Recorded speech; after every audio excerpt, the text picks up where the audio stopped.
Hi everyone. இந்த பதிவின் மூலம் மீண்டும் பல அரிய தகவல்களை உங்களுடன் பகிர்ந்து கொள்வதற்கு தயாராக இருக்கிறேன். இப்பொழுது நாம் அனைவரும் 2025 வருடத்தை நோக்கி பயணிக்க இருக்கிறோம். பொதுவாகவே இந்த நியூமராலஜி செய்யக்கூடியவர்கள் எல்லாரும் சொல்லக்கூடிய விஷயம் என்னவென்றால், 2025 கூட்டினால் 9ஆம் எண் வருகிறது. இந்த 9ஆம் எண் என்பது செவ்வாய் என்ற ஒரு கிரகத்தை குறிக்கிறது. இந்த 9ஆம் எண்ணை பற்றி நாம் சொல்ல வேண்டும் என்றால், எந்த ஒரு எண்ணுடன் கூட்டினாலும் 9ஆம் எண் என்பது அந்த கூட்டின எண் தான் வரும். 9ஆம் எண்ணையே பல முறை கூட்டினாலும் மீண்டும் அதே 9ஆம் எண் தான் வரும் என்றுதான் பொதுவாக மேலோட்டமாக எல்லா நியூமராலஜி ஜோதிடர்களும் பலன் சொல்வார்கள். ஆனால் நாம் இதனை எடுக்கக்கூடிய விஷயம் அவ்வாறு அல்ல. முற்றிலும் மாறுபட்ட ஒரு கோணத்தில் இந்த பலன்களையும் இதனால் நாங்கள் உங்களுக்கு கொடுக்கக்கூடிய பயன்களையும் தயாரித்துள்ளோம். இந்த ஸ்கிரீனில் உள்ள விஷுவலை நீங்கள் கொஞ்சம் கூர்ந்து கவனியுங்கள். 2025 நியூமராலஜி கால்குலேட்டர், அதாவது ஹிப்ரு நியூமராலஜி பிரகாரம் நாம் கணிதம் செய்யும் பொழுது கடைசியாக வரக்கூடிய எண் 4ஆம் எண். இந்த 4ஆம் எண் என்பது ராகு என்ற ஒரு கிரகத்தை குறிக்கிறது. இந்த ராகு என்ற ஒரு கிரகம் இப்பொழுது கோச்சாரத்தில் மீனத்திலிருந்து கும்பத்துக்கு வரவிருக்கிறது. எனவே இந்த ராகுவின் மையப்பாட்டை வைத்து நிலைப்பாட்டை வைத்துத்தான் நாம் அனைத்து எண்களுக்கும் இந்த 2025 வருடம் எவ்வாறு இருக்கும் என்ற கணிதத்தை இப்பொழுது வழங்க இருக்கிறோம். மேலும் நாம் இந்த பதிவில் ஒவ்வொருவருக்கும் உண்டான வெற்றி ஃபார்முலா என்ன போன்ற விஷயத்தையும் கொடுக்கவிருக்கிறோம். அதாவது எந்தெந்த எண்களை நாம் பயன்படுத்தினால் உபயோகப்படுத்தினால் ஒரு மாற்றம் வரும், ஒரு வெற்றி வரும், மேலும் நாம் அடுத்த கட்டத்திற்கு போக முடியும். ஒரு சாதாரண ஒரு நிலையில் இருக்கக்கூடிய ஒரு நபர் ஒரு உயர் அந்தஸ்தில் வருவதற்கு அவர் கடைபிடிக்க வேண்டிய வெற்றி ஃபார்முலா என்ன? அவர் எங்கே கவனமாக இருக்க வேண்டும்? அவர்களது உடல் சம்பந்தப்பட்ட விஷயங்களில், ருணம் ரோகம் சம்பந்தப்பட்ட விஷயங்களில் எவ்வாறு தங்களை பக்குவமாக கையாள வேண்டும் போன்ற விவரங்களை நாம் கொடுக்க போகிறோம். அதாவது ஒவ்வொரு எண்ணாக நாம் பிரித்து இந்த பலன்களை கொடுக்கிறோம். நாம் கொடுக்கக்கூடிய பலன்கள் அனைவருக்கும் ஒத்து வருமா என்றால், அனைத்து பலன்களும் ஒத்து வரவில்லை என்றாலும் கண்டிப்பாக ஒரு 4-5 பலன்களாவது ஒருவருக்கும் ஒத்து வரும். எனவே நீங்கள் இந்த பலன்களை மிகவும் கூர்மையாக கவனித்து தேவையான விஷயங்களை கிரகித்து கொள்ள வேண்டும் என்பதுதான் இந்த பதிவின் மைய நோக்கம். இந்த பதிவில் ஒருவர் பிறந்த தேதியானது 3/12/21:30 போன்ற தேதிகளில் பிறந்தால் இவர்களுக்கு இந்த 2025 வருடம் என்ன சொல்ல போகிறது? பொதுவாக இந்த தேதிகளில் பிறந்தவர்கள் அறிவில் சிறந்தவர்கள், நிதி நிறுவன ஆலோசகர்கள், கல்வியாளர்கள், எப்பொழுதும் அறிவும் பொருளும் உண்டு. இவர்களை வைத்துத்தான் இன்று பல நிறுவனங்கள் இயங்குகிறது. இவர்களுக்கிடம் ஒரு தெளிவாக அனுபவ அறிவு, சொற்பொழிவு, ஆன்மீக சிந்தனைகள் அதிகமாக காணப்படும்.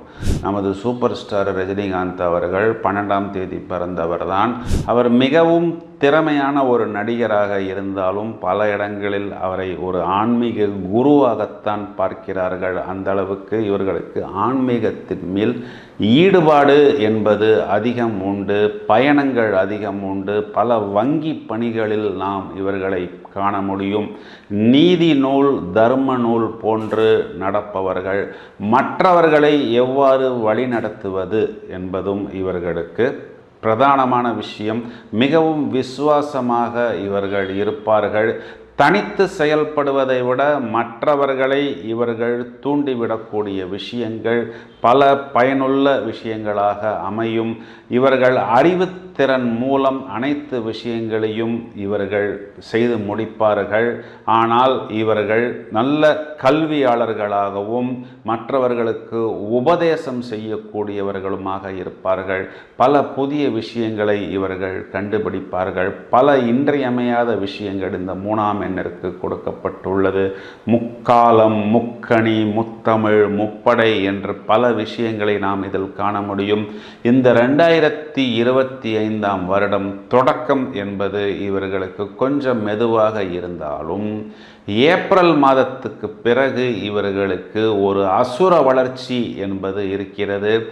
இங்கு குரு என்ற கிரகம் மிதுன ராசிக்கு சஞ்சாரம் செய்த பிறகு காலபுருஷ ராசிக்கு 9ஆம் இடத்துக்கு அதிபதியான குரு, பாக்யஸ்தானாதிபதியான குரு சொந்த வீட்டை பார்ப்பதனால், அதுவும் சமசப்தம பார்வையாக பார்ப்பதனால் பல பாக்கியங்களை இவர்கள் பெறக்கூடிய அமைப்பு இந்த வருடம் என்பது இவர்களுக்கு உண்டு.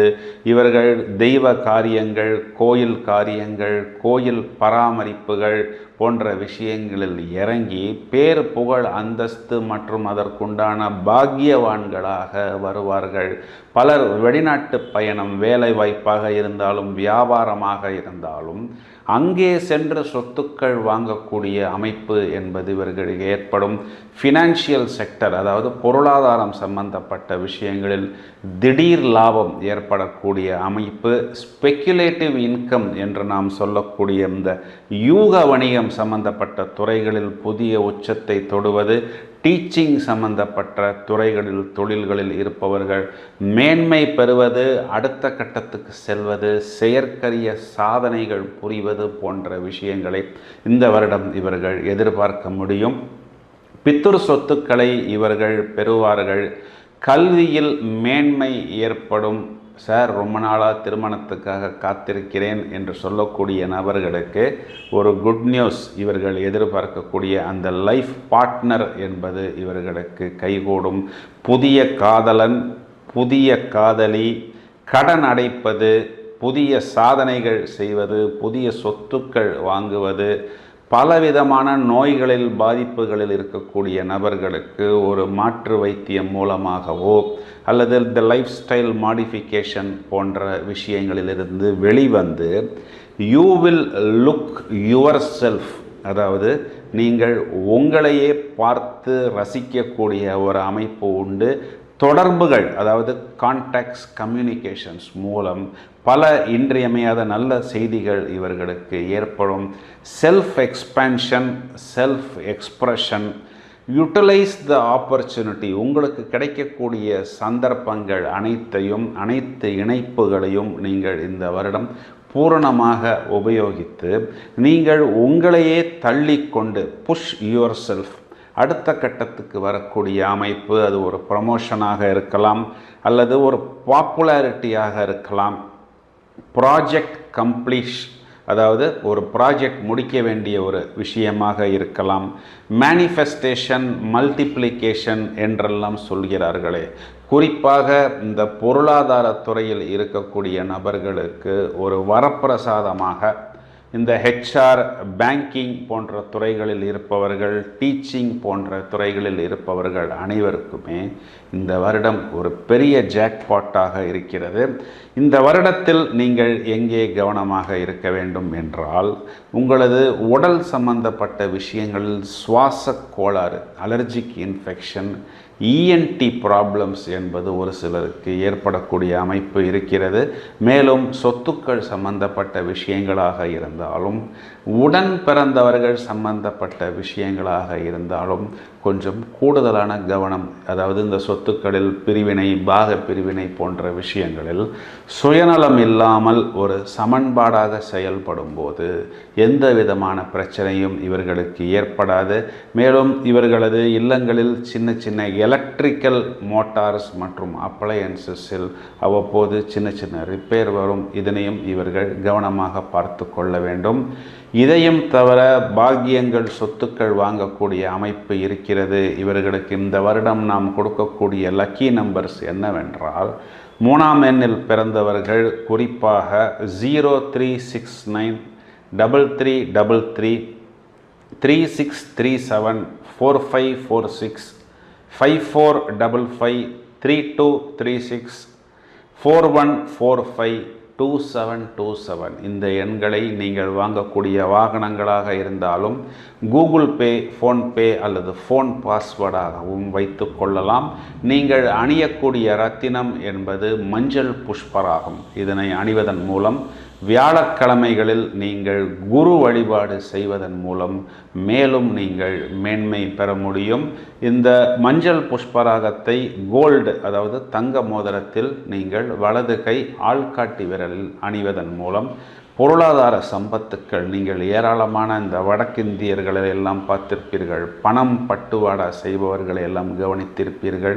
இந்த மஞ்சள் புஷ்பராகம் மோதிரத்தை தான் அணிந்திருப்பார்கள். இந்த குரு என்ற கிரகத்திற்கு கொடுக்கப்படக்கூடிய இந்த மஞ்சள் புஷ்பராகம் என்பது தனகாரகன், தன அபிவிருத்தி என்பதை ஏற்படுத்தி கொடுக்கும். மேலும் புத்திர அபிவிருத்திக்கும் இந்த மஞ்சள் புஷ்பராகம் அனுகூலமாக வரும். இந்த வருடம் நீங்கள் கொஞ்சம் ரொம்பவும் எமோஷ்னலாக எந்த ஒரு விஷயத்தையும் உணர்வு பூர்வமாக எடுத்துக்கொள்ளாமல் மேலோட்டமாக எடுத்துக்கொள்ள வேண்டும். உங்களை நீங்கள் ஓவர்லோடு செய்வது, ஒரு நேரத்தில் நான் பல வேலைகளை செய்ய போகிறேன் என்று ஓவர்லோடு செய்யாமல் கொஞ்சம் யதார்த்தமாக பயணிப்பது கண்டிப்பாக உங்களுக்கு ஒரு நல்ல வெற்றியை கொடுக்கும். மேலும் நீங்கள் மற்றவர்களையும், அதாவது கூட்டாளிகளாக இருந்தாலும் பார்ட்னர்களாக இருந்தாலும் முழுவதுமாக அவர்களை நம்பி நீங்கள் களத்தில் இறங்க வேண்டும். ரொம்பவும் நம்ம எந்த ஒரு விஷயமாக இருந்தாலும் ரூல்ஸ் பிரகாரம் தான், லா பிரகாரம் தான். அதாவது ரூல்ஸ் என்று நான் சொல்லும் பொழுது ரொம்ப இந்த டயத்துக்கு இப்படி பண்ணணும், இந்த டயத்துக்கு இப்படி பண்ணணும் என்று ரொம்பவும் ஃபார்முலாக்குள் இல்லாமல் கொஞ்சம் யதார்த்தமாக வரும் பொழுது கண்டிப்பாக இந்த 2025ஆம் வருடம் ஒரு வெற்றி மேல் வெற்றியை குவிக்கக்கூடிய ஒரு வருடமாக இருக்கிறது. வாழ்த்துக்கள். இந்த பதிவை உங்களது நண்பர்களுக்கும் உங்களது உறவினர்களுக்கும் ஷேர் செய்யுங்கள். மேலும் பல அரிய தகவல்கள் தயாராகி கொண்டிருக்கிறது. Thank you friends.